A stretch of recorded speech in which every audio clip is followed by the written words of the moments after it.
Good morning or good afternoon, whatever time you guys are listening to us. Welcome back to another edition of the Layman's AI podcast. I am Adam, And my name is Brian. and we are here tonight to do episode 52. And Brian, I don't know if you'll remember this, but as of this recording, tomorrow is our 1 year anniversary of when we have released the first episode of the Layman's AI podcast. You know what? I got the good scotch to celebrate. I got the Thank good goodness. scotch, but yep, 1 year. I'll Wow. stick to the evening coffee, 8 o'clock coffee. I believe what one point Consumer Reports said that was the best coffee for There you go. everybody. So therefore, cheers, my friend. Yes, cheers. But no, 1 year, 52 episodes. That's literally 1 year's Hmm. worth of episodes right there. But you know what? Learned a lot of things, still trying to figure out a lot of things, but I think we're in a groove now. We're just keep on rolling. We just gotta keep finding topics to talk about, but I think we're no short of that, considering how AI is starting to become almost mainstream and almost like really starting to get into the political realm as well, which ironically, Adam, Yep. what's tonight's episode? Well, tonight we are going to discuss AI and U.S. politics, how 2026 is shaping up to be an AI political hot topic. And much like Hmm. everything that's government related in the United States, it's tricky Yes. to put it the nice way.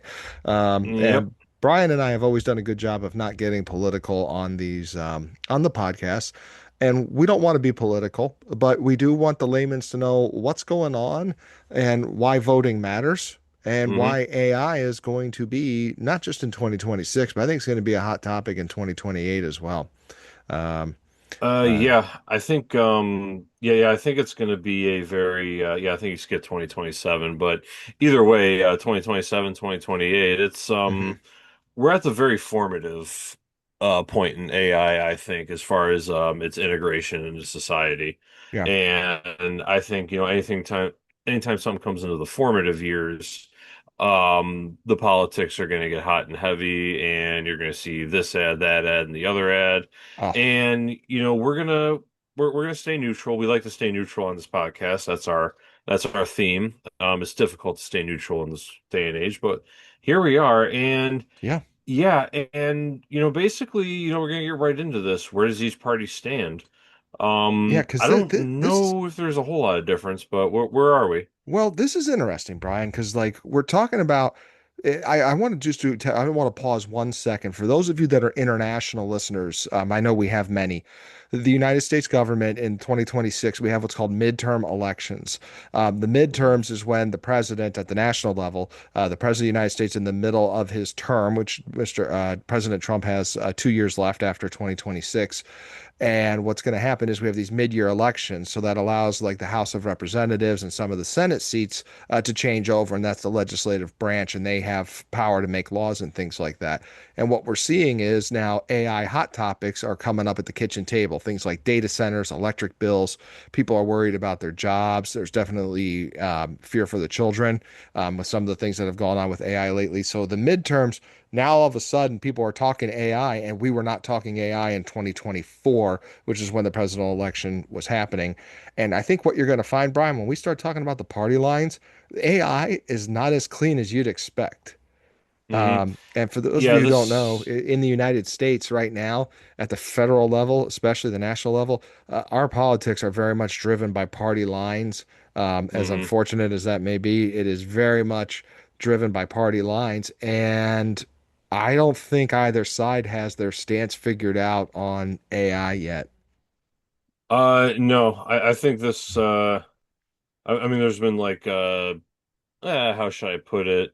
So much animosity and towards each other that this kind of whole thing Hmm. snuck up on them. The business end of it snuck up on them a lot. Absolutely. But I mean, there are some things that they agree on. We Yep. will say right here, and we're going to start kind of with some Republicans, pro-growth, anti-regulation, AI dominance. I think that's kind of how the Republicans are framing it right now. Absolutely. The I pro think growth, we have a lot of AI dominance already, actually. I think we do.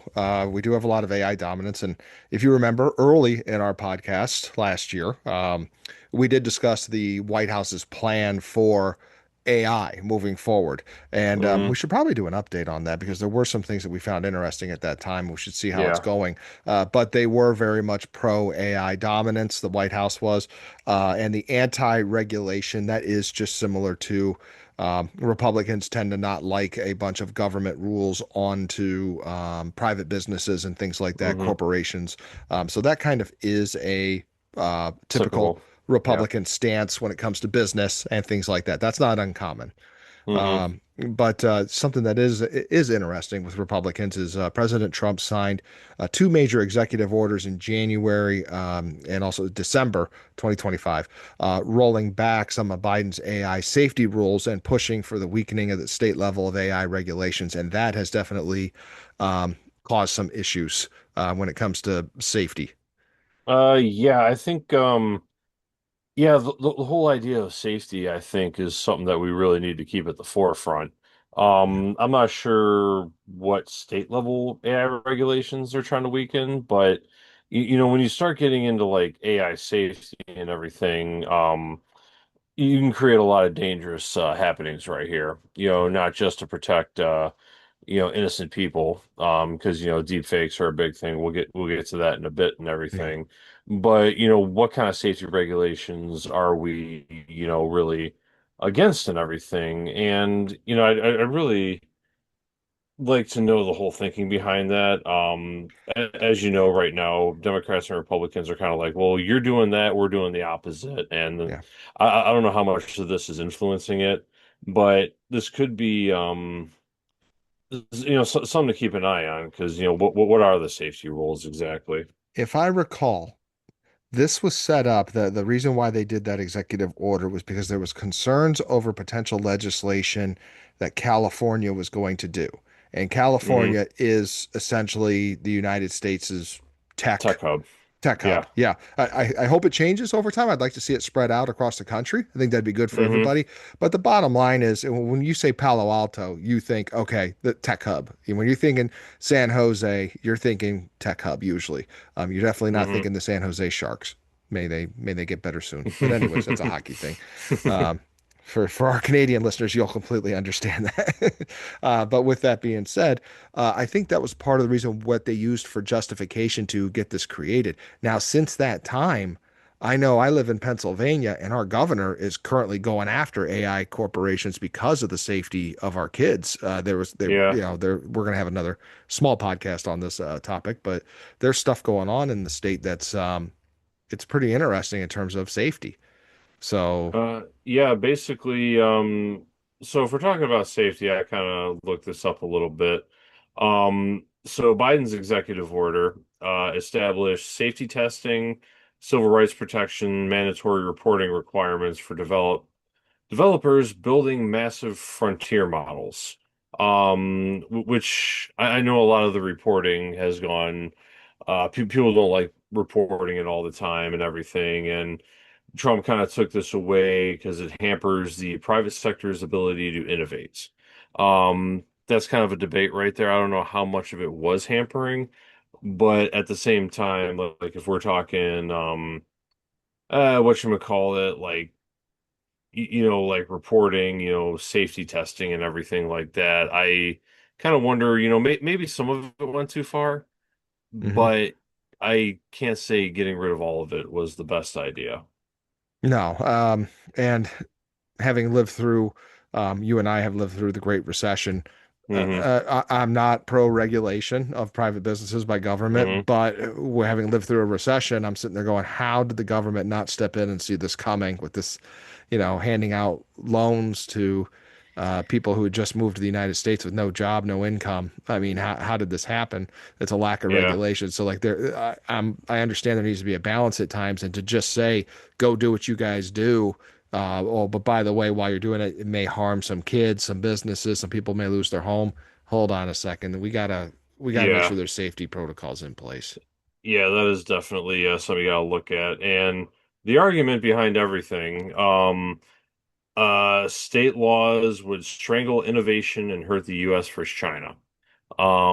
That's where like kind of Hmm. the onerous state laws come into play. And I think that's like the big major competition. that we have Yeah. right here, and we're kind of like worried about, sort of becoming second fiddle to them or what have you. And Yeah. DeepSeek was the big one that kind of shocked the world, so to say. Um, Yeah. Newsflash, I'm not worried about it. I think we, Same. I think uh, that might be an episode in the future here. I it really would not worry about DeepSeek, to be honest with you. and it's so funny to me because I actually wrote a blog when it first came out, and I said, "Is this our Sputnik for our generation?" Where, oh my gosh, there's a sat the Russians, the Soviets have a satellite out there, and they're watching us, they're Hmm. doing whatever. I felt like that is DeepSeek. I felt like I might have hit some correct notes on this one because Yeah, DeepSeek it's not what they said it was going to be. no. But we as a country definitely use that in our AI world to fuel some of these things like Hmm. more AI innovation and things like that. Yeah, I mean, it kind of came out, and we were all kind of like wondering what it was, and then you realize, oh, it's not that bad. It doesn't. I don't really think it comes up and harms us or anything, but it definitely kind of puts you on notice. Be like, they're not as far behind as we think they are. Yeah. They're definitely behind in their innovation with the AI or what have you, but they're not as far behind in either way. But um, the Democratic side of this, what are Yeah. they exactly doing? Well, they're saying some of the stuff that you and I have said. They want more consumer Hmm. protections, more safety, and there's definitely concerns with labor. I'll share. I think both parties are a little worried about the labor, but I do think the Democrats are Hmm. using it more to hold up some of these very rapidly paced Hmm. AI, issues that are happening in this country. Um, I know that the Democratic-led states of, let's see what is it we got here, Colorado, California, New York have been the most aggressive in passing their own AI laws, and they're Hmm. they're doing this in response to President Trump's executive order. So basically, if you're an international listener, there's feuding at the different levels of government. You have our national government, and you have state governments that are typically led by the opposite party of our president, and they're pushing back against his legislation. And that's sometimes just how our government works. It's Yeah, hard to basically. I explain to mean, non-Americans, I guess, if you don't understand the system. yeah, the thing is though, like when you're talking about California writing their own AI laws or what have you, like we said, they're basically our tech center, Yeah, essentially. I know there's a big growing section in Texas right now, and a few other places, but in California, this is where, tech comes from in our country, essentially. yeah, And it's been like that for a while. It's not as much as it used to be because it's starting to spread out a little more as the world gets smaller with technology, but they're kind of like on the front lines of trying to figure out how to, protect consumers using yeah, AI or what have you. And this is kind of like a typical Democrat stance. They try to use government to go after the big businesses and what have you. and And there's a problem here. yeah, yeah, there are problems. There are definitely Yeah, issues. Because uh a lot of these big companies, they lead the innovation and what have you. So if you overregulate them, especially at the state level, they're going to leave your state, and it has happened before, and it happens quite a yeah, bit. So you kind of have to play that balancing game, and sometimes they go a little too far, antagonizing the businesses, and I think that's where kind yeah, of you need to rein that in a little bit because you can stymie the innovation. c- So I correct. think we're like striking a balance here. Well, there's another huge problem that the Democratic strategists have brought up. Typically, for the last few years, Democrats have been saying that big business and billionaires are part of some of the problems in the United States, of which I'm sure a lot of people agree. I have no doubt people agree. I'm sure Hmm. we can all name incidences of concern. But there's a problem in Hmm. the U.S. electoral system. You need money in the form of donations in order to get elected. And Yeah, guess pretty much. who's donating a lot of money to candidates, even at the state level? Big Yep. AI. Yes. It's yeah, Yeah. they're big donors and everybody knows that hmm It donors guide the ship. they do. And then A lot. it's a concern of mine personally. I don't want to get into the system, but who do Hmm. you, if you're the candidate, who do you serve at this point? Do you serve your constituents, the people that voted for you? You probably do. But you're not going to tell me in the Mm-hmm. back of my mind, I'm not going to think, well, in order for me to get reelected, I need that 50,000 from said AI company to run my Mm-hmm. ads. I better not push against that legislation that, makes them clean their stuff up at more of an expensive price because I might lose out on that 50 grand. Yeah, This happens. definitely. And both Uh, sides. This is both sides. This is not just Republicans and Democrats. It's both sides are like this. They're sometimes influenced mhm. by the campaign money.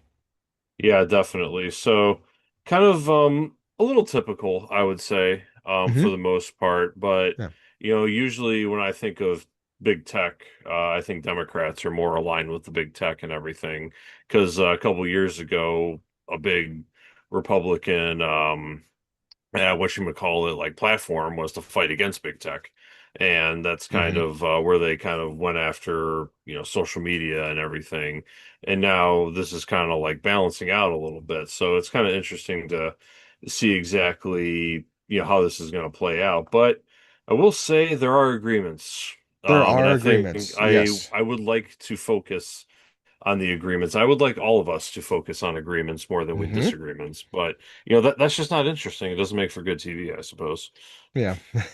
As and Brian, the first agreement, as you can imagine, both political sides are very worried about deep fakes that are about Hmm. political ads. So Yeah, deep fake prohibition and labeling in political ads is 80% support from both parties. yeah, that's Don't want always going deep to get fakes. through. Yeah. Yeah, like deepfakes are a problem. I remember the first big announcement about it started off a video. It looked like Barack Obama was just Obama. sitting there Yeah. talking about Yeah. deepfakes and everything, and he was going into it. And whoever made the deepfake sort of did a very nice fade transition in who was really talking. And it's like, this is how easy you can get deepfaked. Because I am not Barack Obama. I am Yeah. just some random tech guy. And that's kind of what opened a lot of people's eyes. I think he chose Barack Obama because he was the president at the time. So let's just kind of get that clear and everything. But Yeah. that is a big concern, and it's good to see that both parties do agree on this because that has a lot of potential issues right there. Yes. Another one, child safety AI protections. I Yes, they think this is a big one as a parent of two young kids who are absolutely. growing up with tech in their hand, basically. Hmm. And I'm lucky enough to where, my oldest daughter will be watching YouTube. I give her a tablet, go ahead, sue me, judge me, or whatever. I don't care. But she'll be on a tablet and look at YouTube, and she's like, "Dad, is this AI?" I'm like, "Yeah, that's AI." And she's like, now started to figure out, okay, that's AI, that's AI. And I'm like, Yeah. okay. Um, it's good that she knows. So let's look at the positive here. If they're growing up, like being able to decipher AI at such a young age, maybe that's going to help her out later on. I Yes. would say. So, but child protection still need to be there for sure. And I think both sides agree with that. I think the argument is how do you go about best doing that? How do you go about best protecting the child Hmm. over something that we're not totally sure how they're interacting with it? It's interesting. Yeah. Uh, Device level age verification. oh, huge, Um, huge. it is the number one thing that you could do is a device level age verification. And actually, a lot of pornography companies have come out and stated that this is the way to go.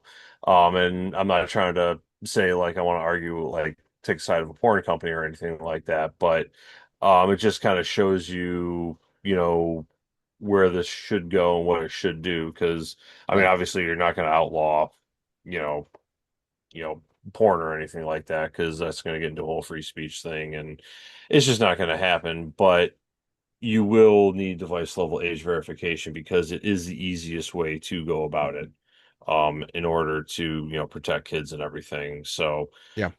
that's where I would go for that. And Google actually does a good job of like having kids accounts. Any app that my Yes. daughter wants to download, I have to approve of it. Yep. And she has actually tried downloading something. I think she tried downloading an AI tool. And I'm like, hold on, do you know what this is? And she's like, "Oh, I just heard you can make Roblox characters out of it." I'm like, "Okay, you don't need to use this. We'll wait on this." So that kind of like gave me a peace of mind right there. Nice. But We have something similar set up with our Apple account with our son, so you don't even have to mhm. use Google. It's other stuff too. Our son's every app they download has to get approved through us. Hmm.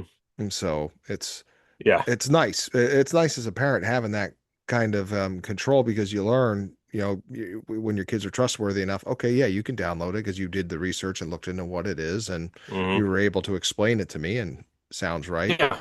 Go ahead. Yeah, definitely. Yeah. And what else do we have here? Government testing of AI before deployment. I think this is gonna be interesting as to what you need to test, to be honest with you. And yeah, I'm laughing hysterically because both sides agree to it. According to this, it was 79%, which is funny Hmm. because I don't know if the averages add up. 84% of Republicans support that, 81% Democrats support that. I don't want the government testing anything. Yeah. Like that's I can we get somebody other than the NCAA and the government to do it? I mean, yeah, just I yeah, mean that's what let you and I do it. yeah, what does it mean exactly? I That's don't kind know. of that's kind of like a tricky one right here. Yeah, the So line came from an article, I believe, in either the Washington Post or perhaps the New York Post. I got it. I can't remember where exactly that one came from. Shame on me for that. yeah, definitely. Shame on me for that one. But yeah, yeah. Yeah, that'd be interesting to find out exactly, what do you mean testing? That could be so many things. Like Hmm. you can we can like probably do a lot of Oh yeah. discussion on that, but I'm just kind of confused on what they mean by that. But like testing after the fact maybe just to check Yeah. to see what it is. If it's creating any problems and they can go in and have them, kind of adjust the model or whatever. Hmm. That's the only thing I can think of. But uh, the final point we're going to discuss, as far as parties concerned, big tech having too much influence over AI policy, which I can almost get behind, because this is Without kind of what question. we like. This is kind of what the government's for, and everything is to make sure that, okay, you're running a business, you shouldn't decide its policy or what have you, Hmm. because then you can get a company that can potentially overtake the government, financially, essentially, and that's what kind of um goes against what our Constitution really is. It's like by the people for the people, and if you have like one kind of interest group sort of overtaking like a policy like AI, then you can lead to a lot of problems down the road. Yeah. It's um it definitely can lead to problems. That's Yeah. the best I could say that. I want to Okay. I want to pivot a little bit, get away from the parties, and let's talk about a very Yes. hot topic right now Mm. that's being talked about across the United States, and that is data centers. Hmm. Data centers. Again, this is going to be a topic in 2026. We're gonna go through this section as quickly as we can because one of the upcoming podcasts that we're doing is going to actually talk about what's going on with data centers in Pennsylvania because it's Hmm. very interesting. But the problem is that the U.S. data center energy demand expected to nearly double from 80 to 150 gigawatts between 2025 and 2028. I Hmm. I I mean, I only know what a gigawatt is because of, Back to the Future. Yeah, Um, they yeah, pronounce it gigawatt, gigawatt, yeah. but it is actually a gigawatt. Gigawatt, yeah. But yeah, I mean that's a lot of electricity. We'll just say that. Uh, 1.21 gigawatts, not gigawatts, is a yeah. bolt of lightning. Is a That's a bolt of bolt of lightning. We lightning know this. is a lot of electricity. And if you And could get a DeLorean cranked up to 88 miles per hour, you can really do something fun. yeah, yeah, definitely. But essentially, that's a lot of power, and you're tapping into the grid, right there.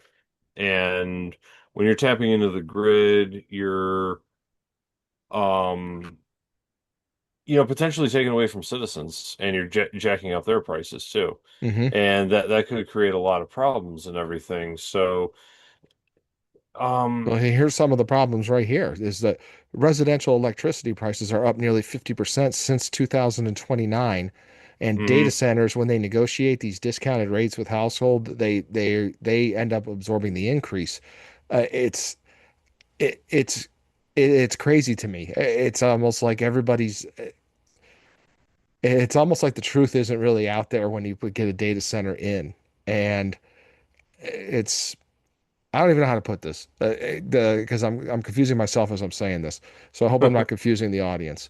But Yeah. it's very weird that these guys come in, these data centers come in, they make some promises, things are going to be okay.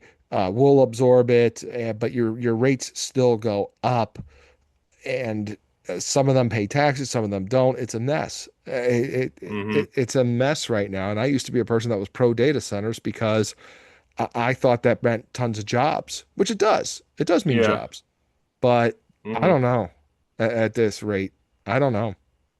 Yeah, I mean, that's been kind of the debate is like how many jobs are they actually creating?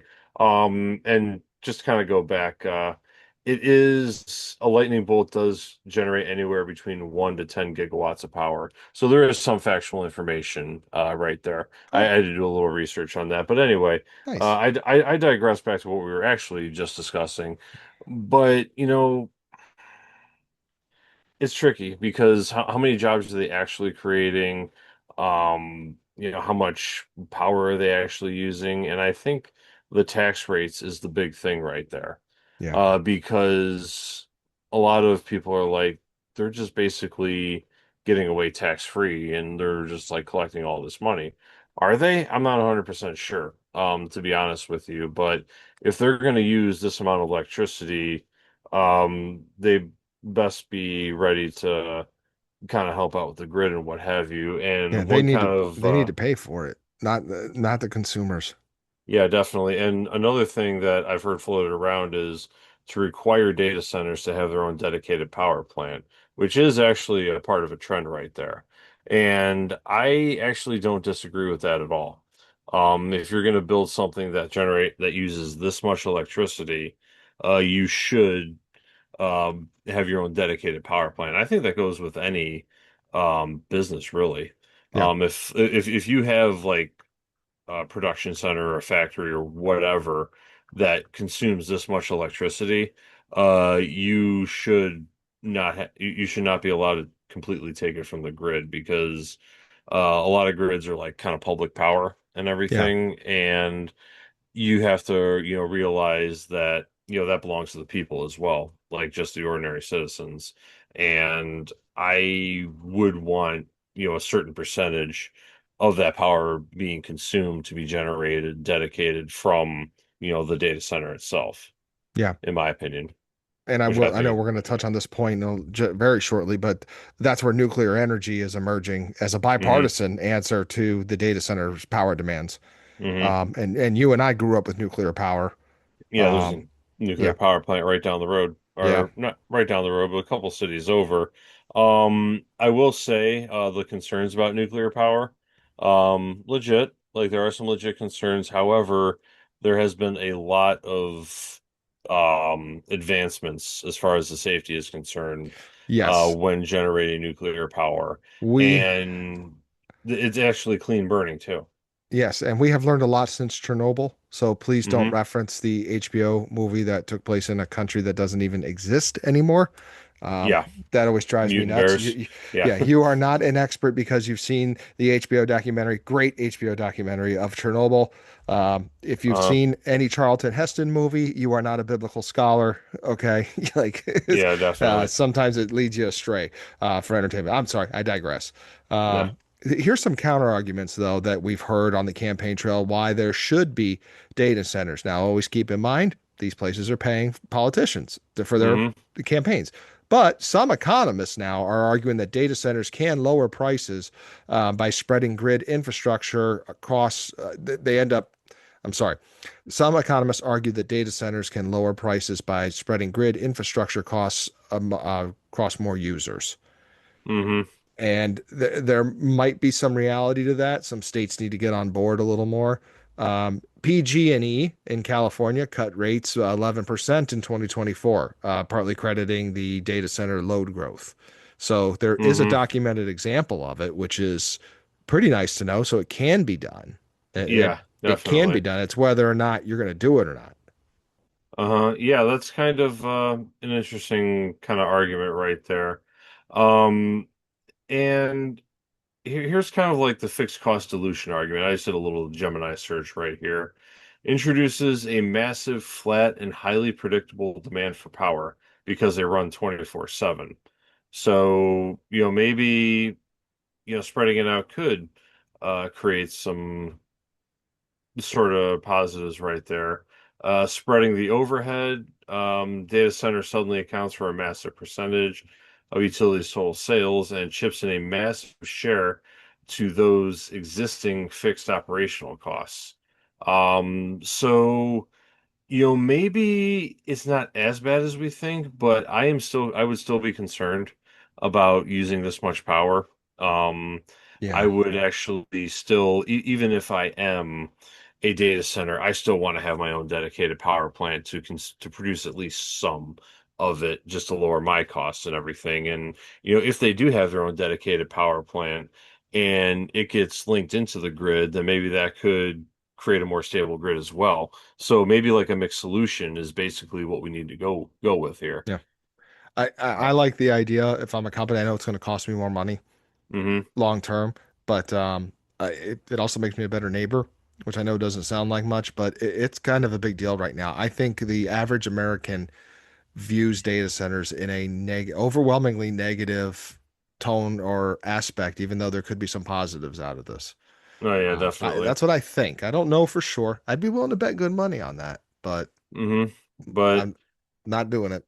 yeah, data centers, I'll tell you right now also, I think we're probably going to end on this one, essentially, because we have a lot of politics to talk about unless you want to talk about more. But either way, they're high tech right now, but they're going to constantly need to be maintained.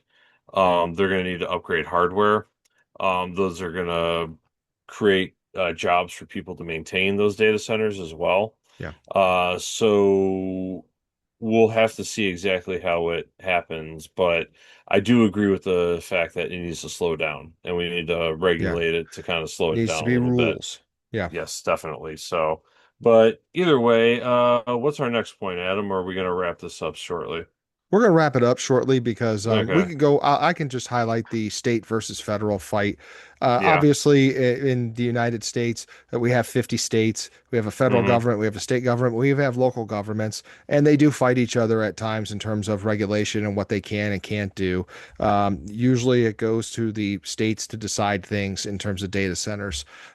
Hmm. So even though the president can do some executive orders, all that means is that it ends up in the court system at some point if the state and or local district wants to go against that. So Yeah. that's basically the state versus federal fight. Our government system is set up to argue with one another. Hmm. We've been arguing ever For since we've better, been a for worse. country. Yeah, for Yep. better for worse. That's what we do. We Hmm. argue. A decision's made. We move forward. And Yeah. we play a lot of sports to distract us. Yeah, You know, exactly. Yeah, and video games as well. absolutely But yeah, yes, either way, I think the big thing with the state versus federal legal fight, there is no comprehensive federal AI laws. correct. And I think we've touched on this before. If there is no comprehensive federal AI law, you're just opening the floodgates for states to kind of run amok and everything. And unless we get some sort of federal guidelines, some comprehensive bipartisan, discussed, and well constructed federal guidelines. This is just going to be an executive order, rebuff Hmm. argument back and forth, and nothing's like really going to get accomplished right here. Correct. So really, what we need to do is we need to put some kind of federal AI laws into place. Right. And So, what this really comes down to, this entire thing, mhm, is the voters' reality. yeah. The actual wild card because we don't know what voters see in their algorithms. We don't know what voters are going to do. We have Hmm. polling, but the polling has not been very accurate since what 2020, 2016. It's Uh, been a while. Uh, since really since cell phones, yeah. and everything, and the internet adoption, pollsters have even admitted Oh, I know they do. they're having a tough time like getting people to answer their phones, Yeah. like who is actually responding to these things. Oh, A Brian, pollster has never called me. I had one. I had one call me, Oh, and it was after the second question. this is terrible. They should never poll social studies teachers. It's just a bad idea. Uh-huh. But when they polled me, it was very clear to me based on the second question, they wanted me to respond in a certain way about a local candidate running for the House of Representatives. Yeah. It was very clear by the way they worded it, and I kind of giggled, and I literally answered every question the opposite way they wanted me to answer it. Uh-huh. Um, and the guy on the phone figured out what I was doing, Yeah. and he started laughing as I was answering. Okay. Very nice. So, yeah, those polls are not trustworthy. Yeah. Yeah, so it's going to be difficult because they're going to show up and we're not going to know what's going to go on because pollsters are not accurate anymore, Hmm. and maybe that's actually a good thing. I And think people, so. yeah, I mean, If you're a politician, get in tap with the real people. Don't listen to the polls. yeah, so it might be a good thing to like remove that barrier. But Yeah. anyway, I digress. But yeah, I think it's all up to the voters. How are we going to vote? And this could be another flashpoint between the two parties, in my Well, opinion, yeah, and because everything. the voters are the common people, the regular people, and here's some things we know. Voters are skeptical of AI more than what the big party Hmm. leaders suggest. It's Yeah, true. it's still seen as a very negative thing. Yeah, Overall, a lot of people think that. So it's going to be interesting to see what kind of comes out of this because ultimately, how are we going to vote this? I'm interested to see how it goes. But either way, I think that about wraps it up for the evening. We said we try not to get political, but you know what? We just decided to talk politics. I hope we did a good job of keeping it neutral for you. I hope so. We do our best to stay neutral here, but yeah, either way, I'd like to give a big thank you for everyone taking your time out of your day to listen to us. My name is Brian, And I'm Adam. and you have been listening to the Layman's AI, and we will see you next time.